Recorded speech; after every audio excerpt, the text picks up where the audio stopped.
Labadiena visiems, labai džiaugiuosi iš tikrųjų, kad galiu pristatyti mūsų sociologijos katedros viešnią Judita Sadaitis iš Berklio koledžo.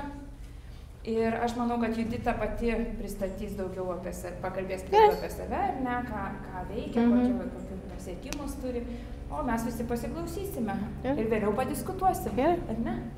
Tokia graži diena, ačiū labai visiems, kad atėjote. Aš labai norėčiau ypatingai dėkoti Mildą ir jos visą štabą čia, nes yra daug darbo, aš atvažiavau iš Fulbrighto granto ir labai daug popierizmo, biurokratijos ir reikėjo daug ką pildyti, sutvarkyti, mane apgyvendinti, tai aš vidėjau labai esu dėkinga. Ir daug iš mano draugų, first of all, aš kalbėsiu lietuviškai, bet atleiskit, nes atsiminkite, aš gimus, užaugus Čikagoje. Gerai? Tai jeigu kažkas sakys, kur jums nesuprantama, pamojuokite ar ką nors, gerai? Bet kodėl mano draugai lietuviai, ir jie keletą jų, ir New York'e visi sižiojo, kodėl ne Vilniui. Ir aš sakiau, mano srity, socialinio moksluose, bent srityse, kur aš peinu į konferencijas ir ką aš skaitau angliškai, nefigūruoja Vilniaus universitetas, tik VDU. Tai aš labai džiaugiuosi, kad aš čia galėjau pabūti su jumis ir galėjau viskį padėstyti ir bakalauram, ir magistram, ir su jumis susitikti. Ir laukiu jūsų komentarų. Aš noriu tęsti šitą darbą vienoj būdu toliau, gal Lietuvoje. Tai jūsų komentarai bus laukiami, dabar kaip čia veikia. Aš jau pradėti su apie ką mes visi dėstom. Ir čia yra, kodėl man sociologija labai patinka. Mes turim ir turinį, reiškia, mes kaip istorikai, mums duomenys yra labai svarbu, aš sakyčiau, net ypač daugiau svarbiau gal negu istorikam. Bet mes turim struktūrą, mes naudojam teoriją. Ir mes teoriją naudojam kaip struktūrą, kur pakabinti tą turinį. Ir man atrodo, tradiciniausia įtampa mūsų teorijose yra veiksmas tarp žmogaus ir visuomenės. Ir angliškai, kaip mes ir jūs irgi gal turbūt taip darot, aš žinau, Vilius darė šitaip jau klasėj, subjektyvumas ir objektyvumas. Aš pasakysiu kitaip, struktūra ir individas, agency, angliškai toks geras žodis, žinai, free will. Žmogus renkasi ir kuria savo gyvenimą. Tas vyksta makro lygmenį. Ir ten sociologiją mes studijuojam, kas ypatinga apie žmogų, kas jį padaro ypatinga, ir jo tapatybę, jo vertės sistemą. Ne? Bet visai kita pus visuomenės galo, makro yra struktūros, social institutions, aš juos taip apibūdinu. Ir man geriausiai patinka apibūdinimas, kas yra socialinė institucija, aš nežinau, ar galim tiesiogiai taip versti. Yra, kad jie atskleidžia arba užtveria galimybės žmogaus. Mes sėdime institucijoje, mokslas labai arba užtveria, ar atidaro, atskleidžia galimybės, valdžia yra didelė, svarbi institucija, kultūra, aš skaitau institucija, religija tame tarpe, ne? Ir kodėl man yra svarbu tinklai? Dėl dviejų priežasčių. Vienas yra, o kaip šitie dideli, siaubingai galingi dalykai atsiranda? Valdžia, kultūra, religija. Nuo čia iki čia yra toks didelis atstumas. Ne? Tai atsakymas atėjo vėliau sociologija, tie, kur nagrinėja, ką mes vadinam tą mezo lygį. Tarp mikro ir makro atsako į klausimas, nuo mikros iki makro. Ir aš teigiu, kad mes kam sakyti, čia yra social groups ar social networks. Ir mes galim daug pavyzdžių pagalvoti, ne? Ir kaip studentam ir jum, aš labai nemėgstu vieną kalbėti, tai vieną pavyzdį prašau. Žmogus, kur su tinkla sukūrė valdžią ar religiją ar kažką naują kultūroje. Ką čia reikia tinklų pavyzdį? Ne, žmogus, mes galim tą padėti su tinklo, žmogus, kur sukūrė instituciją. Ar pakeitė ją, drastiškai pakeitė. Ačiū, aš laukiau šitą iš jūsų, ne? Čia geriausias, ne? Ir Jėzus Kristus, vienas žmogus, ir netaip ilgai gyveno, ne? Apaštalai, krikščionybė. Mano mėgstamiausias pavyzdys yra Hitler. Ne vienas. Kas čia? Nazi partija, politinė partija. Jis buvo išrinktas. Right? Nacių Vokietija, ne senovė Vokietija, ne Weimar Vokietija, ne dabartinė Vokietija, ypatinga tokia Vokietija. Ne? Tai man atrodo, čia tinklai yra labai svarbu suprasti, how do we mediate individual will into the big structures. Turi būti koks nors tiltas. Ne? Ir man atrodo, šitą savoką labai tą pagauna. Ir antras momentas, kodėl man labai svarbu, ir duosiu keletą pavyzdžių, yra, kad šitas mąstymas nuima psichologijos stiprybę biskį. Šitas mąstymas tada suteigia idėją, kad ką tu esi ir ką tu darai, tokios galimybės, kur jūs išnaudojot, yra ne čia, ne bambos. Ir čia labai geras pavyzdys. Beveik visi čia sėdantys, aš jūs pažįstu. Visi vidėjų turbūt domėsi šitom idėjom. Visi vidėjų nori būti palankus ir mandagus savo svečiam. Jūs neskirtingi tų dalykų. Bet jūs skirtingi tuo, kad mes esam susitikę, ar per ką nors esam susitikę. Ne? Tai antras dalykas, the bridge, tiltas, atskleis, kaip visas pasaulis veikia, čia labai svarbu vaidmuo. Ir antras dalykas, suprasti, kaip tinklai veikia, mums rodo, kad žmogus elgiasi daugiau dėl socialinių priežasčių, o ne čia. Man tie du dalykai labai svarbus. Ir aišku, kita paskaita būtų, šitie dalykai juda, ne? Čia ratas. You shape your world. Tu su tavo vertybėm kuri savo pasaulį, bet pasaulis tave kuruoja irgi. Kokios galimybės tau buvo, gal kitam nebuvo, štai jūs čia esate, o kits nėra. Ne? Tai čia yra ratas begalybės, ne? You shape your world, the world shapes you. You shape your world. Bet, kas man įdomiausia, yra kerti per pusę ir gaunasi politiškai mūsų dvi pagrindinės partijas. Viena pusė yra konservatoriai, pas mus jie vadinasi Republicans, ne? Aš nežinau, kaip jie vadinasi pas jūs. Kita pusė yra demokratai. Kas kur? Ratas. Štai viena pusė. Čia aiškiai svarbiausias momentas yra veiksmo yra tavyje. Tavo vertybės, per tavo vertybės tu sprendi, elgiesi ir čia yra aiškiai idealistai. Čia Hegelis. Čia yra konservatoriai. Nes kaip mes tą žinom, atsakymas logiškas, kodėl tavo situacija dabartinė tokia, kur būtent yra, kas kaltas, kas atsakomingas, gal geresnis žodis. Tu. Per savo vertybės, savo tinklus, kur tu kuri savo pasaulį. Ne? Tai kas yra kaltas, yra atsakomingas, yra žmogus, kad svarbiausias momentas, ką žmogus gali norėti iš aplinkos, yra laisvė. O valstybės vaidmuo yra maža. Nes kaip aš gautai daug laisvės, jeigu valstybės vaidmuo bus didelė. Čia mūsų Respublikonų partija, pas jūs, nežinau, atsiprašau. Nežinau. Ne? O čia, jeigu veiksmas prasideda yra iš visuomenės, iš makro lygio, tai kas atsakomingas? Iš dalies visuomenė. Už tavo situacijos iš dalies atsakinga yra visuomenė. Tai aišku, čia yra tie, pas jūs, sakykime, socdemai, pas mus demokratai, kur supranta, kad tas galingiausia vaidmuo yra valstybinė, the state, the government, kaip sakyti, valstybinė, ne? Nes tu nerenki, kur tu gimei. Tu savo šeimą neišrinkai, kur tu gimei. Tai vienam galimybės didesnios, kitam mažesnios. Mes šitas sukūrė galimybės ir uždaro juos. Ir mes tada suprantam, kad čia turėtų būti daugiau galingumo duota, ištaisyti, kur yra neteisingumo. Ne? Valdžia didelė. Ir svarbu yra suprasti, kad mes kartu viską darom. Čia Obama, čia demokratai. Mes visi kartu gyvenam. Kai vienas kenčia, tas poetas visi kenčiame, ne? Ne vienas žmogus yra sala. Tai va. Apie tinklus galim pasakyti giliau. Norėčiau, kad čia dabar bus two examples of extremes of a continuum. Ne? Extremes of a continuum. Ir jūs šitos žmonės, aš tikiu, gal žinote, padėsiu su šito. Kolmanas labai padėjo tinklo analizę, rašant apie socialinį kapitalą. Kas yra socialinis kapitalas jam yra viso pirma šeima.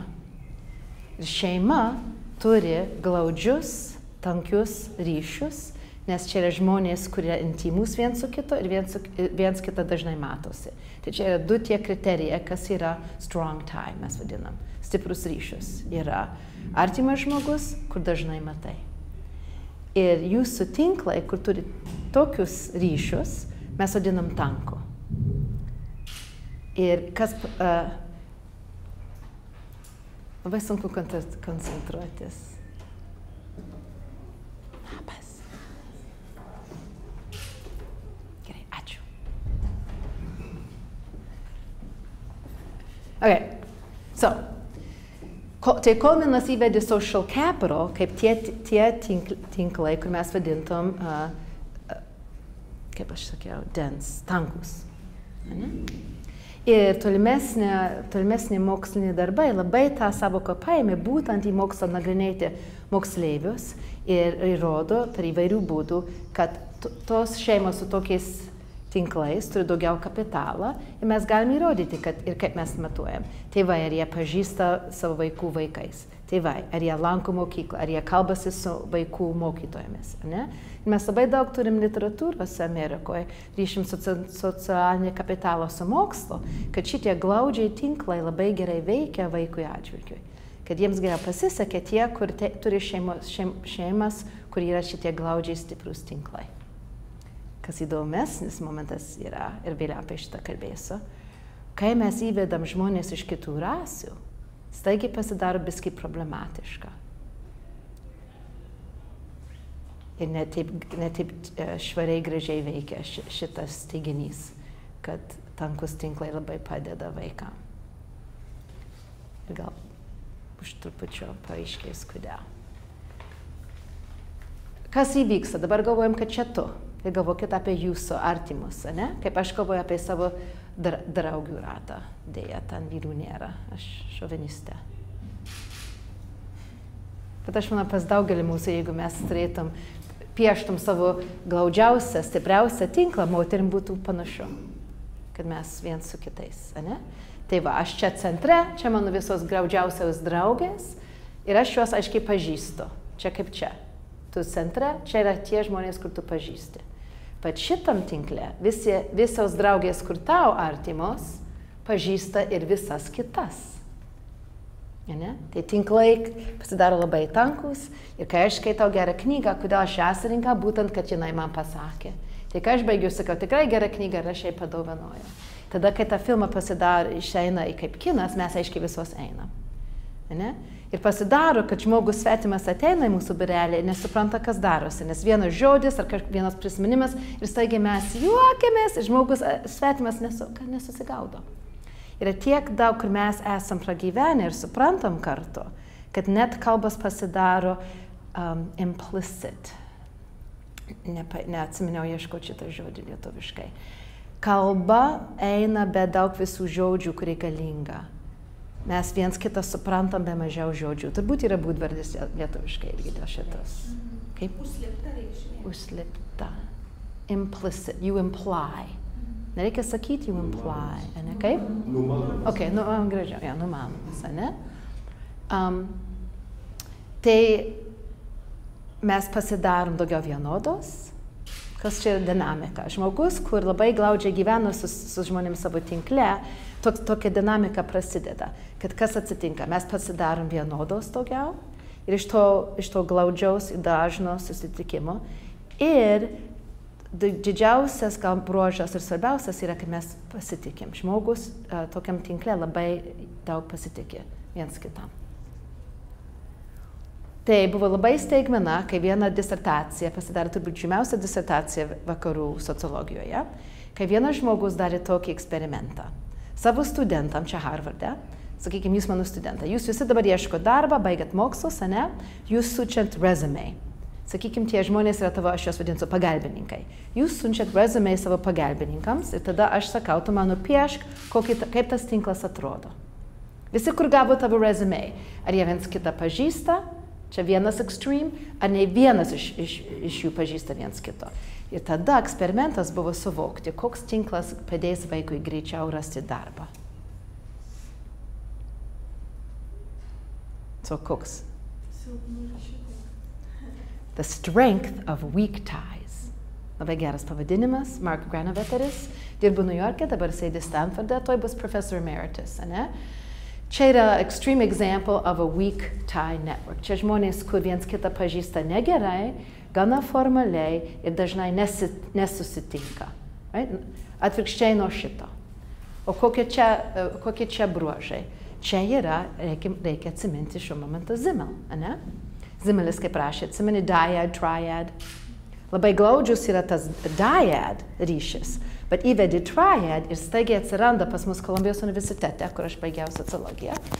Daug kas apie šitą rašė, jie gana pasidarė tam tikri ekspertai, kaip arbitražas Zimmele, ne? Triad yra ne glaudi tokia situacija, nes, sakykim, jis turi mašiną. Tu žinai, kad jis turi mašiną, jam reikia mašinos. Tai kas gali įvykti? Arbitražas, ne? Tu už vieną kainą iš jo perki ir iš kitą kainą ją parduodi. Tu gali padaryti karą tarp jų, tu gali suvesti juos, tu gali patarti juos, tu gali kurti meilę, tu gali kurti, ką tu tik nori. Čia labai daug laisvės, galimybės išnaudoti ar padėti, ne? Tai čia mes sakom, čia daug pasitikėjimo, mažai pasikeitimo. Nes kas vyksta, kai mes viens kitą pažįstam, didelis yra spaudimas būti konformisto. Ne? Aš nuėjau į tą filmą, ne, mes visos matėm. Tai aš neįsiu viena, aš eisiu su savo hebra į kitą filmą, kur gal nelabai norėjau eiti. Ne?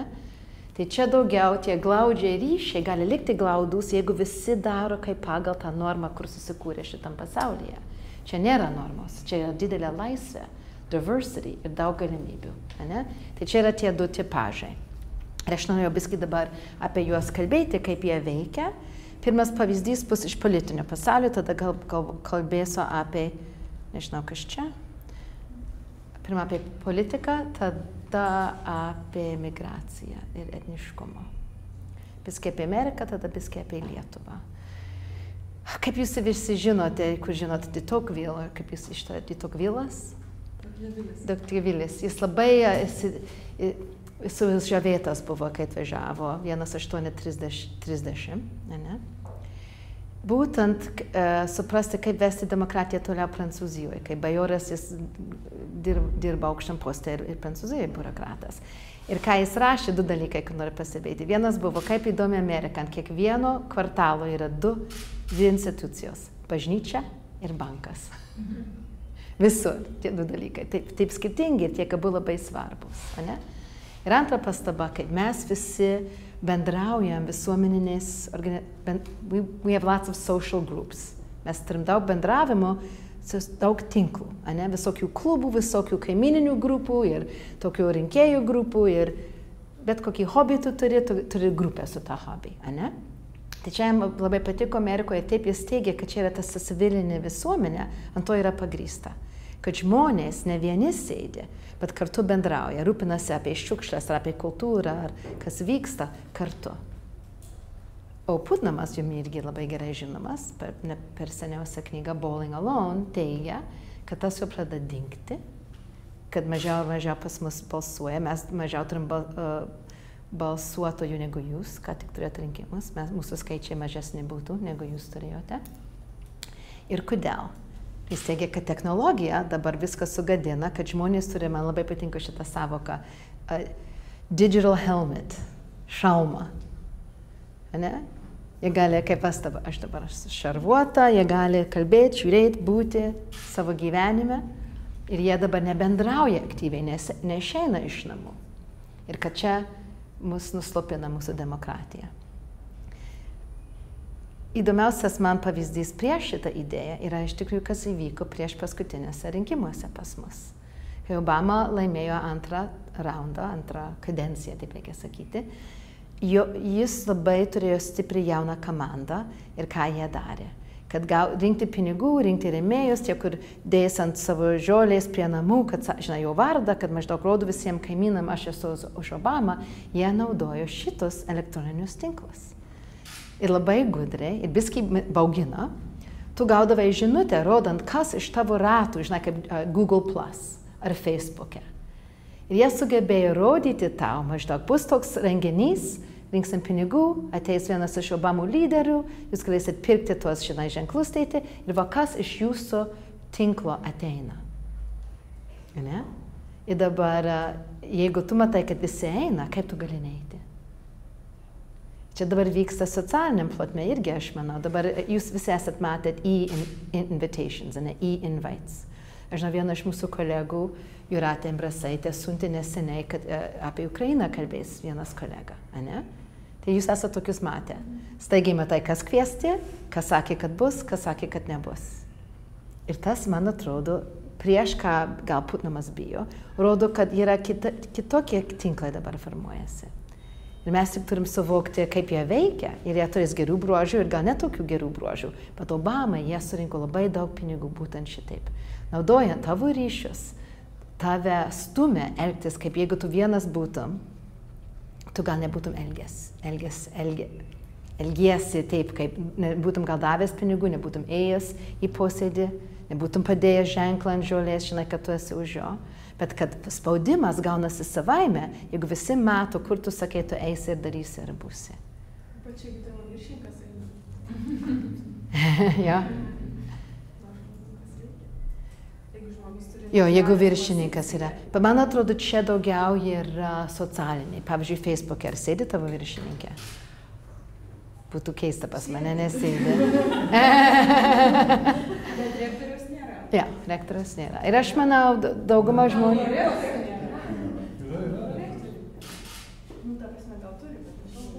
Bet tai čia ne tavo visiškai asmeninis tinklas, čia darbo tinklas. Ja. Ja. Ir čia aš biskį ir bijau šito, kad jie labai žymus, ypač tarp jaunimo pas mus romanų rašytojas David Eggers. Ir jis rašė The Circle, paskutinį jo romaną. Visi jaunimas skaito, tai aišku, irgi skaitysiu. Ir tikrai jis išveda tą Google'o gyvenimą iki tokio taško, kur sunku įsivaizduoti, pats skaitai ir žinai, kad jie visi, kur dirba Google'e, gyvena vienoje vietoje ir gali miegoti toje vietoje. Dabar jie turi San Francisco'e savo atskirą sistemą autobusais nuvažiuoti į darbą. Ir kad čia maždaug jų visas lozungas yra, viskas turi būti atvira. Kad sharing is caring. Dalintis reiškia rodyti, jeigu aš negaliu nueiti į Egiptą, aš turiu teisę matyti, kaip tu buvai Egipte. Ir tu turi viską rodyti, kad tu matei, kad tu buvai Egipte. Ir čia jau galima būti jau kitas extreme, negu Putinamas sako, mes iš vis nebendraujam. Gali būti, kad privatumo visiškai dings. Ir man atrodo, anti-Putinamo mums reikia daugiau bijoti apie tą. Ne, kad mes būsim suskaldyti vienitai, bet kad mes neberasim tos vietos slapstytis nuo kitų. Dar daugiau, ne? Viršininkai žino, kur tu eini, ką tu darai, ką tu geri, kur tu buvai atostogose. Jau labiau ką geri. Okay. Ir dabar pavyzdys iš Lietuvos, man labai patiko šita knyga, šitas yra kolegas mano, čia yra pavyzdžiui miškininkai, miško broliai, partizanai jūs vadinate, ne? Ir ta savoka, kad tinklas padeda žmogui būti, kas jis yra, o ne žmogus pats, su tuo daug kas gali ginčytis, ypač psichologai, turbūt su manim ginčytųsi, bet jis parašė labai nuostabią knygą. Jo klausimas buvo, kodėl būtent tie ėjo į mišką, kur ėjo, o tie neėjo, kur neėjo. Ir atsakymas yra, čia ne prie ko, kad vienas vyras drąsesnis už kitą, daugiau patriotizmo už kitą. Čia ne šitas momentas, čia yra tinklinis momentas. Ir jo knygose aš jam padėjau su keletą vertimų ir vardų. Čia vienas lapas iš jo knygos. Čia paimtas iš vieno kaimo, kur vadinasi Svainikai. Aš neturiu supratimų, kur čia kaimas yra, bet ką jis randa, tie, kurie ėjo į mišką. Ne? Jis matė grupės, čia žmonės. Ir suprato, šitam kaime buvo talka rytinė, pagal kur kaimas buvo, kur žemė buvo. Čia visa šita grupė buvo rytiniam talkoj, viens kitam padėdavo, čia vakariniai talkoj. Matote, kad čia daug žmonių, jie neėjo į mišką kartu kaip grupė, nes dar turėjo susilieti dar vienas tinklas, ne, kad tie tinklai būtų tankesni. Tai kita grupė buvo šauliai, jūs visi žinot, kas tai yra, ne? Keletą iš šitų rytų talkos buvo ir Šiauliuose. Jis matė, kad ta Šiaulių organizacija stipresnė buvo gal negu šita talka rytų ar vakarų, nes suvienijo va šitus, kur ėjo į mišką kartu. Jūs suprantat, ką aš čia sakau, ne? Čia yra jų amžiaus. Pogliauskas 100. Aš žinau, ane? Aš irgi sužiūrėjau, tai aš jau vėl atgal tikrinti, ar tikrai taip galėjo būti. Aš tik neatsimenu, kad čia yra Bainys, čia jau vardas, vienas buvo su N vardas, kitas su S, pavardė ta pati. Čia vardai. O čia du likę Povilauskų, vienas buvo jaunas ir nepasitikimas, o Povilauskas 40 metų buvo miesto girtuoklis. Ką? Outsideris, ane? Ir man labai gražu, kaip jis įrodinėja, kad jeigu aš tave pažįstu per bent dvi ar net 3 organizacijas, ane? Nes čia dar galėjo būti organizacijos, jis norėjo gana švariai parodyti, tai mes vėl turim tą pasitikėjimą. Nes nebuvo klausimas, jis nori teikti, ar aš drūtas gana, ar močnai, kaip sakyti, nedažnai. Tvirtas gana. Bet jeigu aš eisiu, ar aš tave pasitikiu? Tai tas tinklas, jis teigia, padarė tą skirtumą tie, kur ėjo, ar nuo tie, kur neėjo į mišką. Ar jie to žmonės jau žino, ar tie tinklai gana tankus, ar tie ryšiai gana stiprus, kad jie ir išeis su tą grupę ir nenorės juos palikti vienus be jo irgi. Kad atsakomybė tam žmogui, su kur turi ėjai posėdžius ir dirbai kartu kaime. Čia yra ateitininkai irgi. Einant daugiau į priekį, jūsų Rainė Ramonaitytė naudoja tinklų analizę. Aš buvau konferencijai neseniai, kuri nagrinėjo šitą klausimą. Kodėl tautosaka buvo surišta su sąjūdžio kūrimo? Nes jinai teigia, atsimink, buvo labai daug tautinių šokių, visokios kultūriniai renginiai sovietmečiu. Labai daug jų buvo. Tai ne vien buvo, kad tu mylėjai tautinius šokius, kad tu būtinai buvai už sąjūdžio. Jis nori teikti tam tikrą grupę žmonės, kur mylėjo tautinius šokius ir pradėjo dalyvauti aktyviau sąjūdžio tarpe. Ir buvo ta grupė, kur dar, čia vadinasi angliškai two-mode analysis. Ane? Čia yra, kaip tu, sakykime, žiūrėtum, čia bus mūsų tinklas, ir tada žiūrėčiau, kokius įvykius jūs lankat, kur mes dar galėtume susitikti. Na, panašiai kaip ir padarė Roger Peterson. Ne, ar mes viens kitą labai glaudžiai pažįstam ir dažnai matomės, bet ar mes įeinam į tam tikras institucijas kartu. Tai Rainė, jos argumentas tezė yra, kad būtent ta dalis, kur mylėjo tautosaką ir tautinius šokius, kur remia sąjūdžio pradžioj, buvo tie irgi, kur turėjo tokius interesus, kad jie dar 2 dalykus irgi darė. Jie ne vien šoko, bet buvo, jūs gal geriau apie šitą žinot, ypač vyresni žmonės, kad ėjo į rajonus, ir rajono miesteliai net ir tą rėmė, kad jaunimas galėjo eiti ir su senukais pasitarti ir išmokti ir pasiklausyti ir nurašyti dainas ir prisiminimus. Kad čia buvo toks rajoninė veikla, kur jaunimas galėjo vystyti. Ne nuo centro padarytas veiksmas, bet rajonuose. Ir dar trečias momentas buvo, kad jie faktiškai gal čia tokie hipaujantis jaunimas. Ir labai irgi mylėjo ir gamtą. Ir organizuodavo visokias iškales, tik vaikštinėti per gamtą. Tai tie, kur viens kitą pažinojo iš tų 3 dalykų, ne vien šitą, nes čia buvo labai daug, kur visai ne prie ko politika. Bet čia toks tinklas tarp tų 3 organizacijų, kur jinai identifikuoja, kad suvedė tautosaką su politika. Tai vėl. Tu čia amerikonišką terminologiją suvedė. Taip, aš esu amerikonė. Tautinių šokių grupės, tai va pas jūs ten Amerikoje labai tokios populiarios, o čia folklorinis judėjimas, o ten žygeiviai turbūt, ar ne tas? Jo, žygeiviai. Pataisyta. Jo, pirmą aš radau tautosaką, bet iš tikrųjų čia jinai kalbėjo būtent apie tie, kur šoko. Kur šoko. Jo. Pavyzdžiui, Zita, aš atsimenu, kai pirmą kartą atvažiavau dar sovietmečiais. Zita Kalminskaitė, Ratilio. Nu, dainavo biskį, bet daugiausiai šoko. Ką? Ja, aš sakau, pas jūs, tokie, žinai, kasmetiniai festivaliai tautinių šokų, kai suvažiuodavo ten, žinai. Palauk, nekas. Vienas iš tokių tautinės tapatybės palaikymo supažindimo tinklai iš tiesų. Tai šia prasme kai tu sakai tautinių šokių, šiek tiek susiaurinta sąvoka, nes ten buvo tas folklorinis judėjimas, apėmė ne tik folklorinius ansamblius, bet ir tas grupės, kurios rinkdavo tą folklorą. Taip. Ir čia exactly yra jos tezė, kad jeigu tik tą daryti, tai tu galėjai būti visai ne prie politikos. Ir čia labai svarbu tuom, kad gal jūs žinot, ar gal ne, tarptautinėse konferencijose, kai kalbam apie Pabaltiją ir kaip žmonės į sąjūdžių sukūrė, daug kas vieningai galvoja, tie, kur šoka, buvo patriotai. Tai jos šitas ginčas buvo labai svarbus, nes jis sakė, ne, pala, ne visi, kur šoko, buvo tie ankstyvi patriotai. Būtent tie, kur tautosaką užsiminėjo ir ėjo patys, kaip studentai, rinkti tautosaką. Tai iš tai aš juos atskiriu. Ne visi, kur šoko, šitą darė. Bet tie, kur šoko ir šitą darė, ir dažniausiai ir tą darė, būtent jos suvedė į sąjūdį eiti kartu. Teisingai. Bet tik tiek, kad Jonas Trinkūnas, pavyzdžiui, įsižeistų, būtų pavadinus amžinatis jam tautinių šokių grupė. Atsiprašau, Jonai. Neopagonis, supranti, čia va. Pagonis. Nu, pagonis. Gerai, ačiū.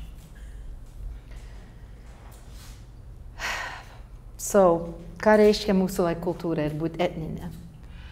Normaliai žmonės galvoja, kad jeigu tavo etniškumas tau yra svarbus, tu gyveni tinkluose, kurie gana tankus. Ne? Nes kas yra kultūra, ne viena gyvena pas tave, bet gyvena tavo ryšiuose su žmonėmis, kokią kalbą kalbi. Ne? Čia vienas svarbiausių momentų. Kai mes einame į kiną, mes su vyru, kai matom Niujorke būnant, kad vien festivalį bus filmas iš Lietuvos ar teatras iš Lietuvos, mes iškart einam. Faktiškai aš su savo draugiam čia, kur kalbu, aš daugiau turbūt mačiusi filmus lietuvių gamintus, negu mano draugai, kur čia sėdi. Jūs matot Hollywoodo, mes bėgam į festivalius tarptautinius matyti naujų išleistų lietuvių. Tai jeigu etniškumas yra svarbus, čia savaime suprantama, kad čia reiškia, kad tinklai bus daugiau glaudūs. Ir gal čia sunku suvokti čia, nes jūs esat lietuviai Lietuvoje. Kada čia pasidaro akivaizdžiu, yra būtent, kai mes darom šitokius, kaip koks būdvardis buvo jūsų, kad jie netikri mūsų šokių šventės. Plasmasinėsios, tokios kičiška, ne? Bet iš tikrųjų, ta savoka, kad žmonės yra kartu ir bendrauja kartu, turi labai daug pozityvių elementų, ypač pas mus. Ir aš kalbėsiu apie juos rinkų sistemą ir mokslo sistemą. Čia, pavyzdžiui, yra viena, kaip mūsų Chinatown atrodo. Vienas iš gatvių, ten kokių 6 yra šitokių. Eina šitas gatvės. Toliau matosi naujesni pastatai, čia daugiau 100 metų pastatai, o aplink yra jų tos mažos gatvelės. Angliška savoka socialiniam teorijoje yra ethnic enclave. Enclave yra, maža tokia erdvelė, ne? Ateina žmonės ir jie jau bus žeme mūsų socialiniam sisteme, migrantai. Kaip jie viens kitam padeda yra per tos glaudžius ryšius, priekaujant, kodėl pasitikėjimas labai sumažina transaction costs. Kainuoja daug elgtis pasaulyje, jeigu tu žmonės nepasitikė. Taisyklės, reikia susitikti dažnai, daug popierių pildyti, atidėti daiktus, laukti, kol vienas elgsis, tada tu gali elgtis, nes jeigu aš nepasitikiu tavim, aš lauksiu matyti, ką tu darai. Tai yra didelė literatūra apie ekonomiką, kur teigia, kad šitos etninės grupės labai daug gauna atspirimo nuo to, kad jie su viens kito bendrauja. Ir jie nebando įlysti į tą didesnį pasaulį, kur jie tą pasitikėjimą neturėtų. Geriausias pavyzdys pas mus yra mūsų žydai. Ir mes turim vieną gatvę, kur vien yra juvelyrija, labai smagu tam pasivaikščioti. Ir bet kur tu eini, tu matysi šitus ir barzos, ir tokios kepurės. Ir kai skaičiau vieną studiją apie šitus, ne vieną parašytą, kad jie tos tinklus turi, nes jų vaikai eina į tam tikrą mokyklą, čia yra ortodoksai pas mus skaitose, ne? Tu iš šūlų eini irgi kiekvieną šeštadienį, tavo žmonos bendrauja, jūs einat į tas pačias maisto parduotuvės, nes jūs košerį tik valgote, ne? Tai kalbant apie tos etninius tinklus, čia dar vienas pavyzdys, ką reiškia, jeigu tavo etninė grupė yra labai svarbi tau, pasidarai labai apsuptas, esi labai thick ties, tankus tinklas, apsupstas esi tankus tinklas. Tai vienas gali nuo kito gauti maišelę dymantų, tai parašė, šią qualitative study skaičiau. Ir jis tą maišelę ims namuose, peržiūrėti, kokius iš tų brangenybių jis nori savo parduotuvę įsigyti ir atiduos maišelį, kur būtų neįmanoma tarp svetimų. Ir gal jie net negiminiauja, bet man tau atiduoti maišą, žinot, kad aš galėsiu imti atgal, neskaičiuosiu ten, kiek visi tie mažiukai yra likę, nes aš tavim pasitikiu. Čia antra žydų tas Jo, verslas. exactly, taip. Ir jie turi keletą taškų. Įstojimo į bendruomenę egzaminas, bent jau šitame versle, aš taip irgi skaičiu Jo. tokius atvejus, kur specialiai duoda brangakmenių, kaip jūs pasakojat, patikrinti žmogų, ar jis patikimas. Jo. Ir man atrodo, čia yra įmanoma ir lengviau jiems dėl tų tinklų ir kiek jie viens kitą pažįsta dėl įvairių priežasčių. Ir mokykla, ir parduotuvės, ir žmonos, ir vaikai. Tas tą padeda. Ir man labai įdomu matyti, kaip jie, čia viršutinė nuotrauka yra iš B&H, jeigu atvažiuoja į New Yorką ir nori apsiprekinti naujausią technologiją, jie prekiauja irgi tokių brangių dalykų, ne? Ir viens kitą pasitikė su tuo, nors jie atrodo, kad gyvena viduramžyje. Čia netoli mano gatvės, jie aiškiai kartu gyvena, jie tam tikrus tokius pačius namus turi statyti, nes turi tas namas turėti mažą terasą. Jie vieną šventę turi, kur būtinai reikia valgyti lauke, tai nors jie daug pinigų neturi, jie turi mažą terasą ir matai, kad tokį pasidaro kambariuką tenai per tą vieną šventę.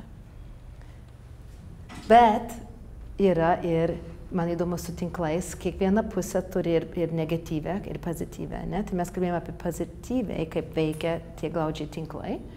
Bet jeigu skaitysi literatūrą apie ekonomiškai, kaip jie veikia, čia pavyzdys yra Švedijos, jų krizė nuo 1960s.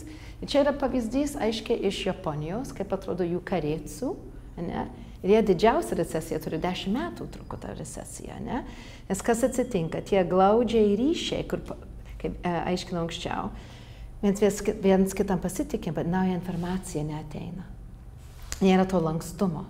Tai kai atėjo kvarcinė sistema laikrodžiuose, tie švedai, kur taip jau šveicarai šimtmečių laiko darė tos nuostabos laikrodžius,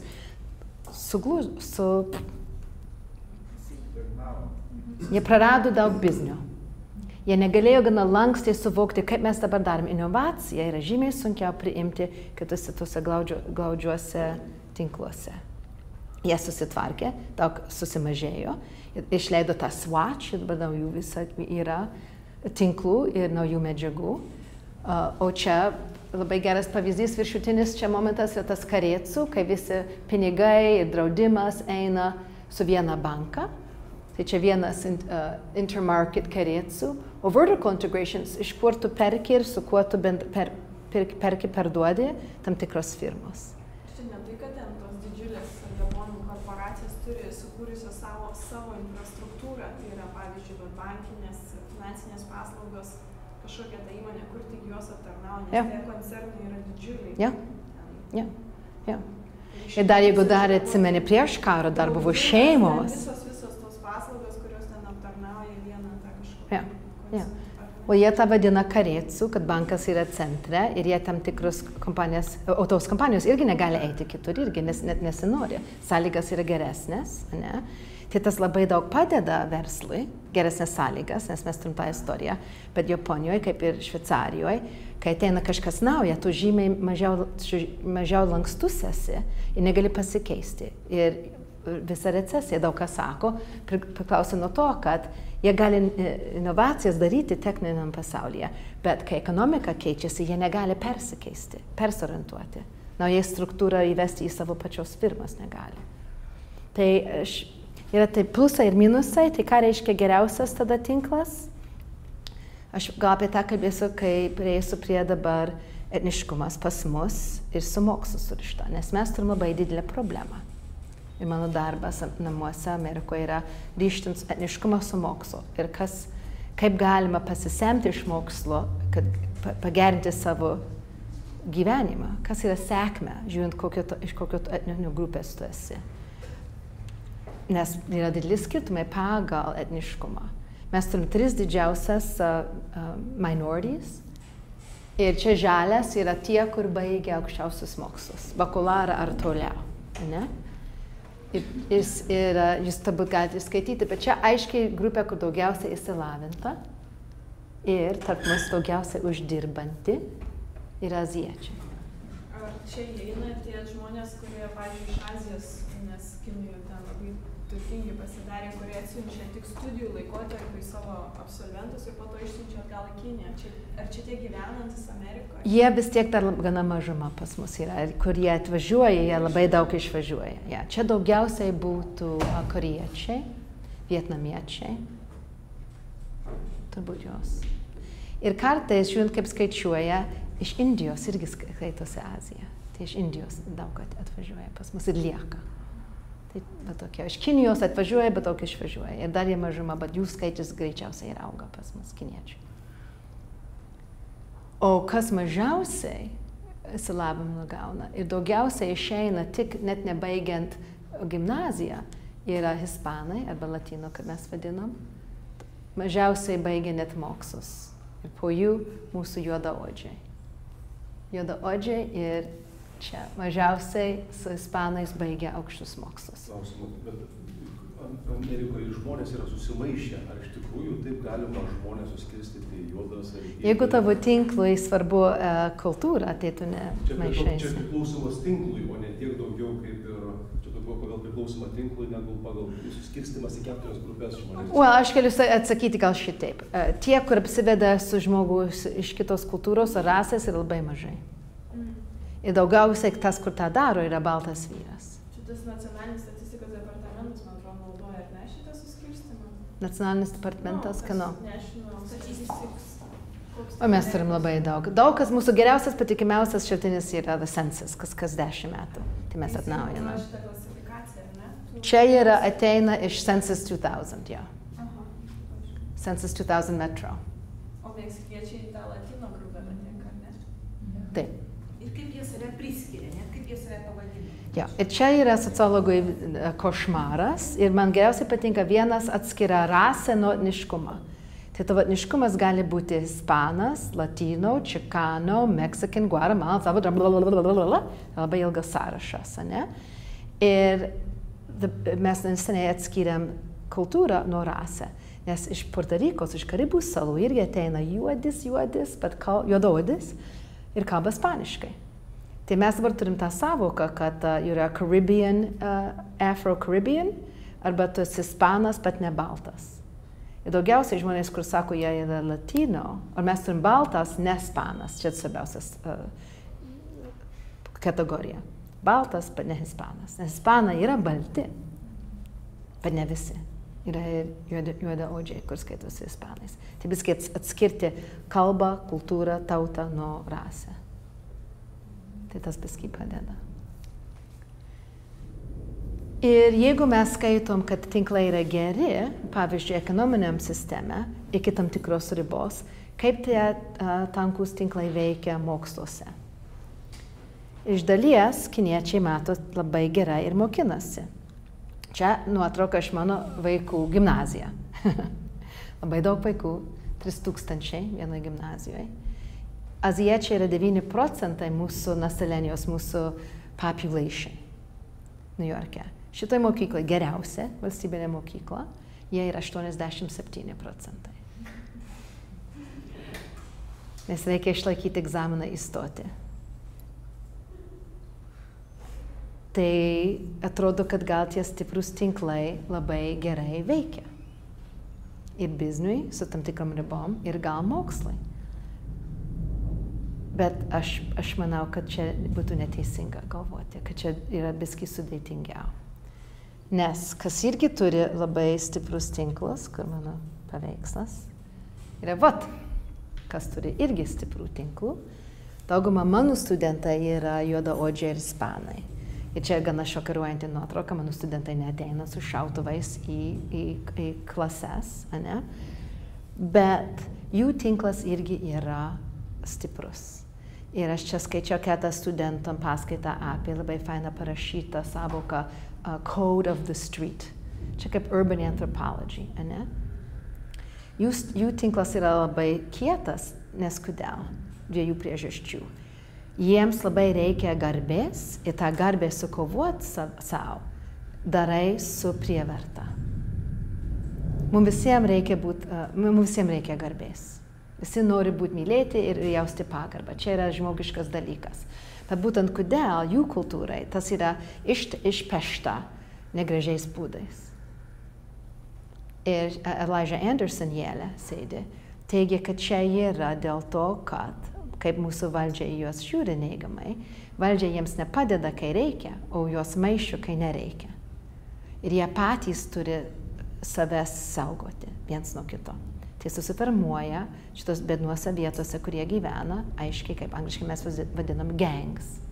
Lietuviškai gangai, nežinau, ar toks žodis gangs. Kaip? Gaujos, gauja, ane?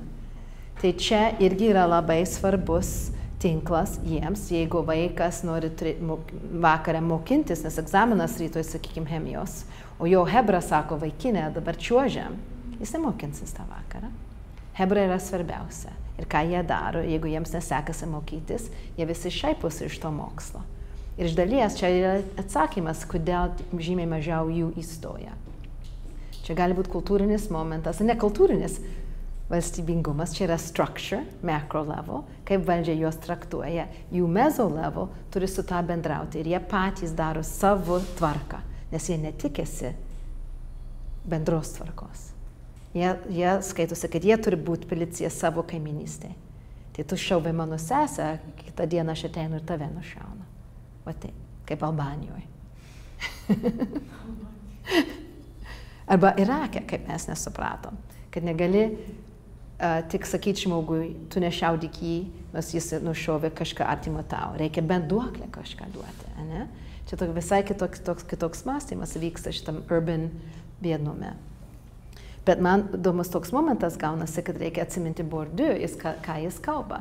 Tie tankus ryšiai padaro žmonės vieningai pradeda galvoti ir susidaro rato, kur nauja informacija sunkiai ateina. Bet čia yra taip pat tarp biednių, kaip yra tarp visai turtingų irgi. Jeigu žiūri, kaip visai labai turtingi gyvena, jie savo atskiruose kaiminystėse gyvena ir tam tikrose kraštuose mes juos vadinam gated communities, kur net visa kaiminystė bus turės vartus aptverta, kad nieks kits neįeina. Yra parkas pas mus vienas Manhattane, kur yra aptvertas ir kaiminystė turi raktą įeiti, visi kiti negali. Pavyzdžiui, tokie. Vaikai siuntėme į pačias geriausias mokyklas, kaip mūsų Kennedy šeima. Aš galiu juos įvardinti, tam patekti netaip lengva, tada toliau Harvard, Yale, atostogauja turtingiausia tam tikrose vietose. Ir kodėl? Jie yra, aš paieškoju žodį, kad sunku, lengvai pažeistami. Aš nežinau, čia gerai įsiverčia. Ir kartais pažeidžiami, nes mes nesuvokiam, ant kiek jie yra, kaip lengva juos liesti ar įžeisti dėl tų pinigų. Turi didelį namą. Tu pats negali susitvarkyti. Reikia patikėti žmonės, kurie ateina tvarkyti. Tu turi daug pinigų. Tu vienas su jais neapsidirbsi, reikia kitus patikėti, ne? Tu turi vaikų ir turtą, tai tu sudarai save iš vienos dalies apsisaugot nuo kitus, kad gali viens tik bendrauti, aš turtuolė kaip su tavim kaip turtuolė. Tada lengviau, tada aš galiu pasitikėti, aš nejaučiuosi taip lengvai pažeidžiama. O Bourdieu, ką gerai parašė, ir čia irgi tas kultūrinis kapitalas pasidaro kaip barjerą, ane? Mes viens kitą pažįstam, mes mokam, kur eiti, kur dabar madinga, kaip dabar mes geriam, kas yra madingiausias gėrimas, kur madingiausia vieta šio sezono keliauti, o tu Davos buvai, taip, aš mačiau YouTube, o aš irgi jis toks juokingas. Ane? Daug kas atvažiuoja ten vien, kad jie turi pinigų ten būti, o ne kad jie labai svarbus arba gudrus, ane? Bourdieu mus mokina, kad taip gali klasių sistemą laikytis. Tie, kur turi tą cultural capital, kultūrinį kapitalą, ją keičia ir tuo būdu mus visus išstumia lauk, neleidžia į vidų. Nes tie tanklūs tinklai, ne, sena informacija eina ratu, nauja neateina ir kitas įsibrauti lengvai negali. Tai jiems tas tinka, tie tanklūs tinklai, ta uždaryta kultūra biski.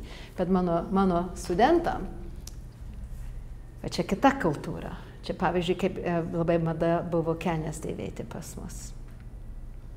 Ar kas nors žino, kodėl? Jūs esate šitą matę gal kur nors, jeigu žiūrit MTV, ne? Jūs, Vilija, matė šitą? Labai juokinga, bėgi į traukiniuką ir žiūrėt, toks vaikinas turi bėgti šitai.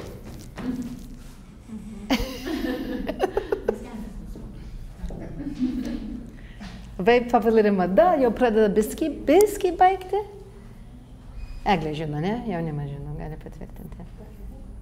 Ne, aš netimau apie pačią tą tendenciją. Ja. O gaunasi šitaip, kad jie labai dažnai yra areštuoti, šitie vyrukai. Ir kai tave eini per tą visą procesą, kol galiu apsirengia jų rūbais kalėjime, yra procesas. Ir tame procese iš ką jie atima tam tikrus dalykus iš tave, kaip raktus ir šautuvus ir viską, ir tavo diržą. Tai kai atima tavo diržą, taip gaunasi. Ir kai tu išeini iš to, ir šita grupė žmonių, šita yra jų kultūrinė dalis. Ir pasidarė kaip fasonas pas mus. Taukam labai juokingas, bet... O juokingiausia yra, kai balti vaikinai iš priemiesčio taip pat daro. Jau. Kaip mano sūnai. Mėlynakė, blondiniai. Yo, what's up? Viskas kapa. Tai čia irgi įdomus momentas, kodėl iš biedniųjų mūsų žmonių ateina naujausias mados, įdomiausia muzika, ne? Klausau rusų televizijos stotis ir, žinai, rap, rusiškas rap, mama taip, nejaugi negali kas jūs sugalvot. Tai čia irgi tankus tinklai, bet problema, kaip Bordo sakytų, yra, ar čia yra kapitalo? Čia yra geras klausimas. Iš dalies daug korporacijų daro gerą pinigą iš jų kultūros. Deja, tas pinigas ne jiems atitenka. Ne? Bet normaliai, sociologiškai kalbant, mes sakytume, čia tie glaudūs tinklai jiems yra ne į naudą.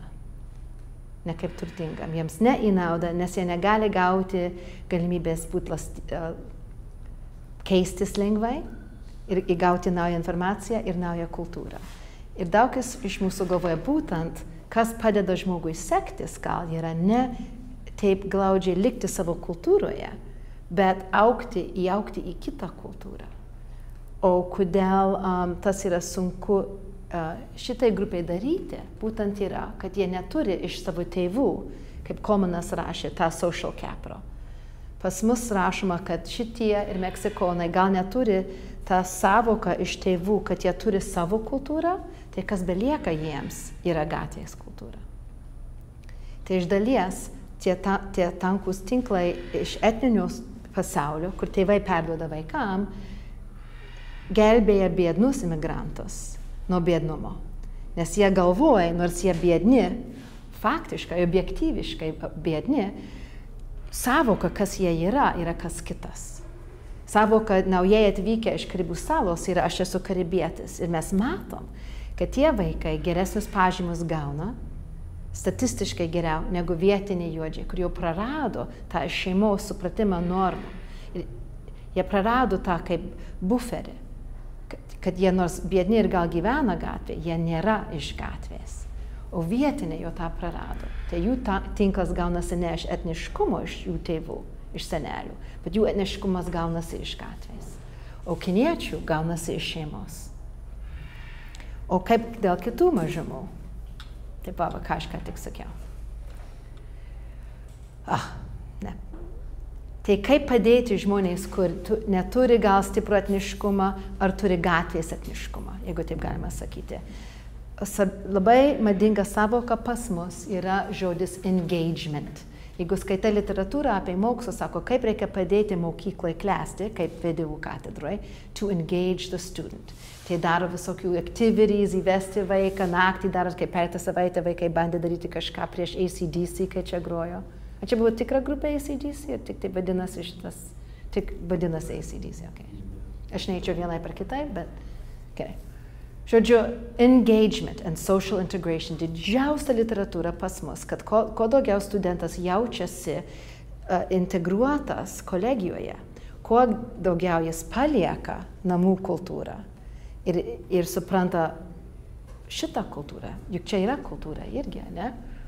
Tai tuo daugiau jam bus įdomu būti mokykloje, tuo daugiau jo tapatybė susivels su kas yra būti VDU studentas, kas yra būti sociologo, kas yra būti studento. Ir jie geriau dirbs, motivacija bus aukštesnė ir galimybė, kad jie baigs ir sėkmingai bus didesnė. Tai kaip aš čia praradau šitaip gal. Tai dingsta namų kultūra ir tik lieka mokyklos. Bet tas neveikia juodžiaudėm ir ispanam. Tas neveikia jiems. Nes aš darau tyrinėjimus apie šitą. O kyla savoka, kad jeigu tu esi iš tikrai kitos kultūros, tau yra ne taip paprasta pereiti. Pavyzdžiui, reikia pereiti į mokyklos kultūrą. Bet jeigu tas per greitai dingsta namų kultūra ir tu jautiesi, kas tu esi tada. Tie, kur priešinasi prie šitos literatūros integracijos, aiškina šitaip. Tie, kur dominuoja kultūrose, turi suvokti, kad jie yra ir kultūra.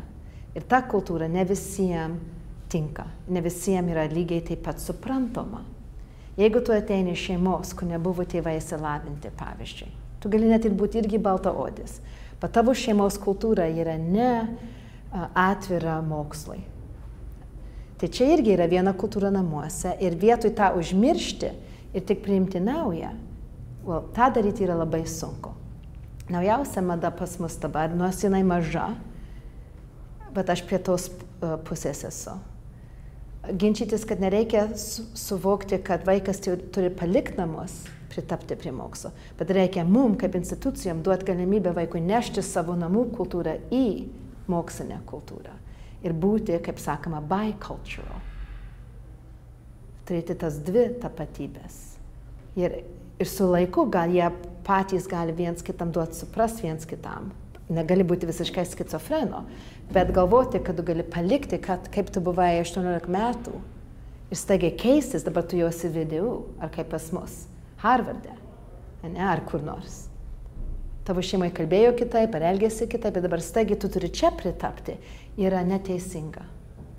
Nes tie, kur gali pritapti lengvai nuo namų į mokyklą, į kolegiją, yra tie, kur jau gyveno tos pačios vertybės, kur mes vertinam kolegijoje. Balti, middle class vaikai.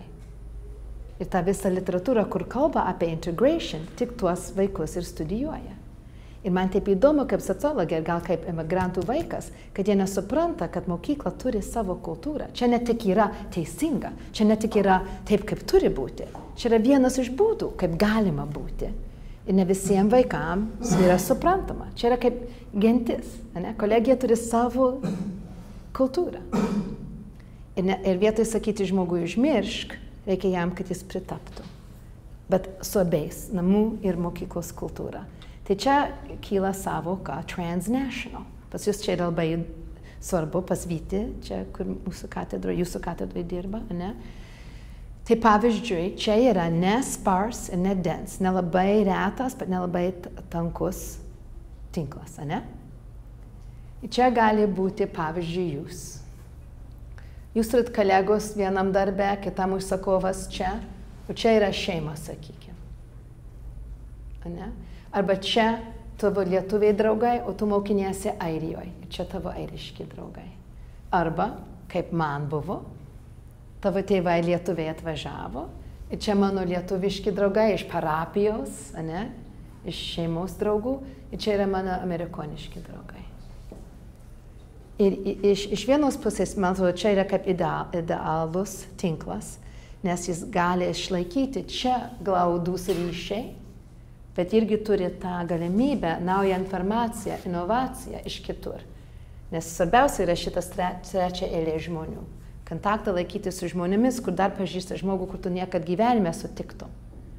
Ir čia yra tokie keisti žmonės, skirtingi viens nuo kito, kur tu neprieitum. Jeigu čia būtų labai tanklus tinklas. Ir aš teikčiau, kad taip ir atrodo lietuvybė, kaip aš augau ir dabar. Čia yra mano vaikai. Ir jų grupė, tai trečio kartos lietuviai, kur kičiška tautinius šokius gal šoka. Bet man atrodo, čia yra pavyzdys, ką reiškia turėti transnational identity. Jie supranta lietuviškai, jie gerbia lietuvių kultūrą ir šokius, ir muziką, ir jie dalyvauja, bet jie puikiai mokinasi. Ir iš dalies jie puikiai mokinasi kaip tie kiniečiai, dėl to, kad nors emigrantai tėvai jų buvo gal neturtingi, kaip mano nebuvo, mano tėvas buvo valytojas, ne, Amerikoje, bet turėti tą etninį stiprų tinklą yra kaip buferis prieš tos gatvės tinklą ir tu gali kurti ir naują tinklą, turėdami ir savo seną etninį tinklą ir pritapti prie naujos vietos, neužmirštant iš kur esi kilęs.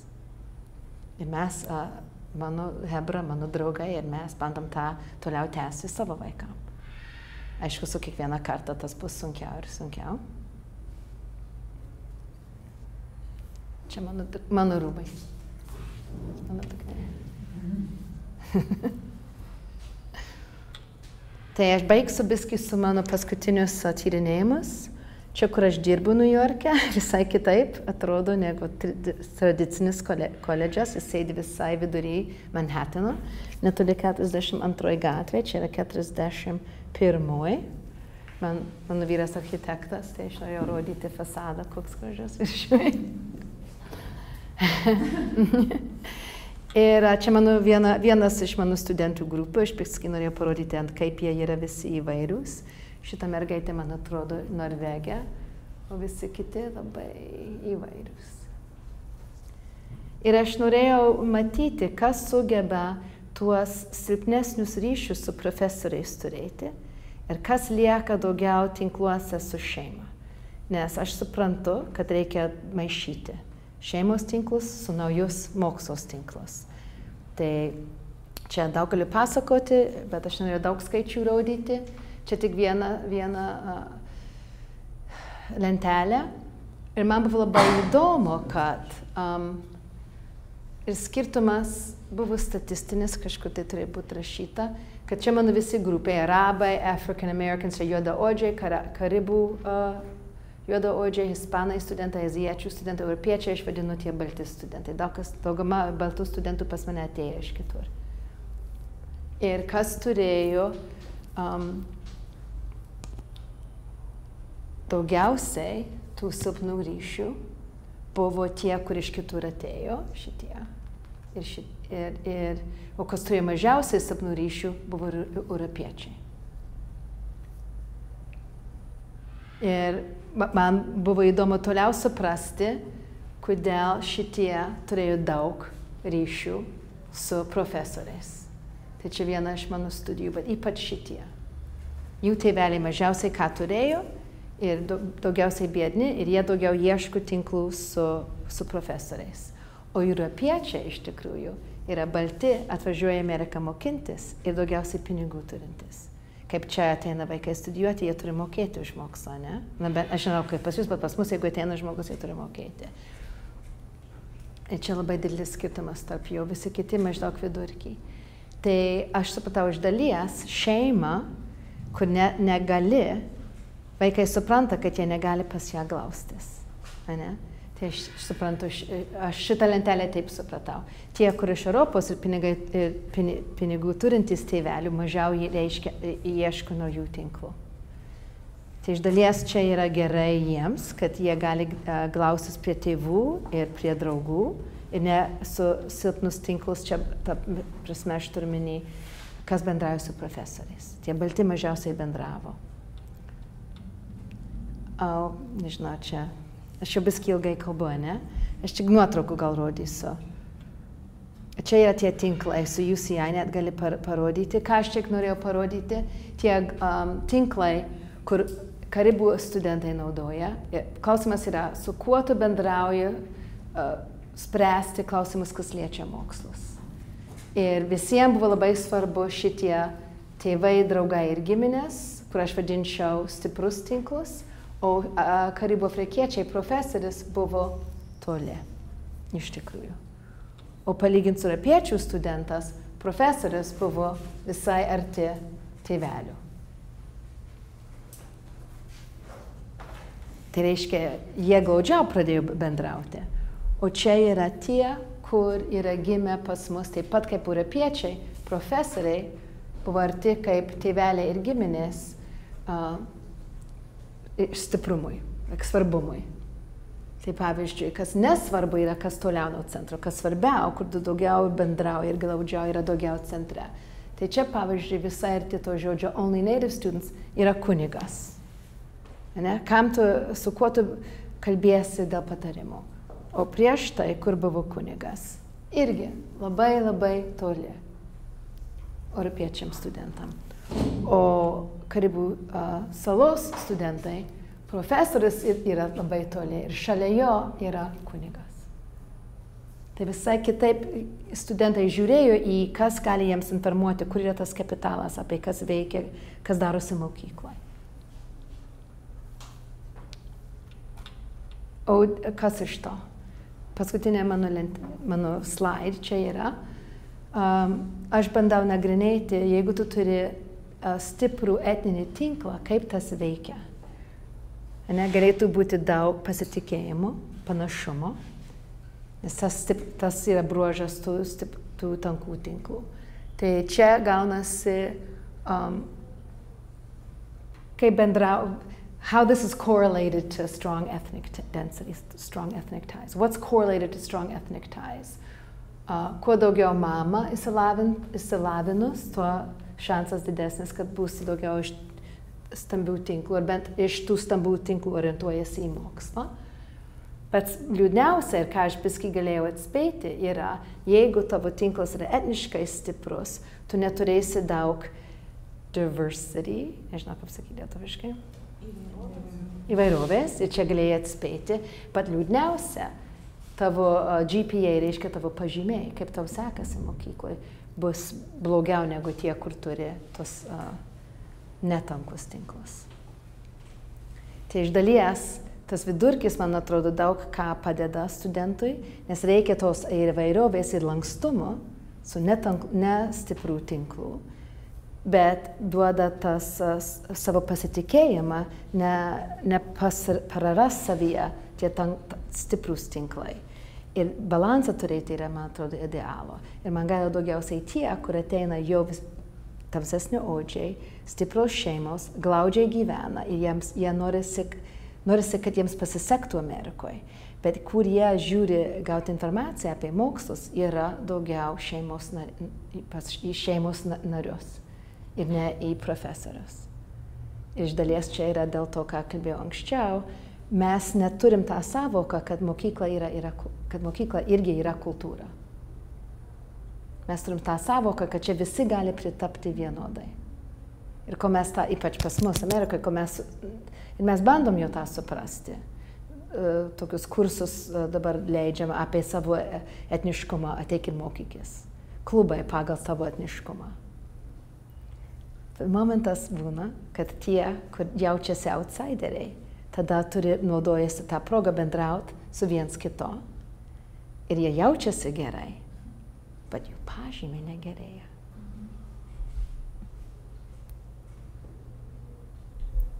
O pažymius reikia, kad gerėtų, nes tikslas mokslo mes visi žinom, kas yra. Ačiū uždėmesį.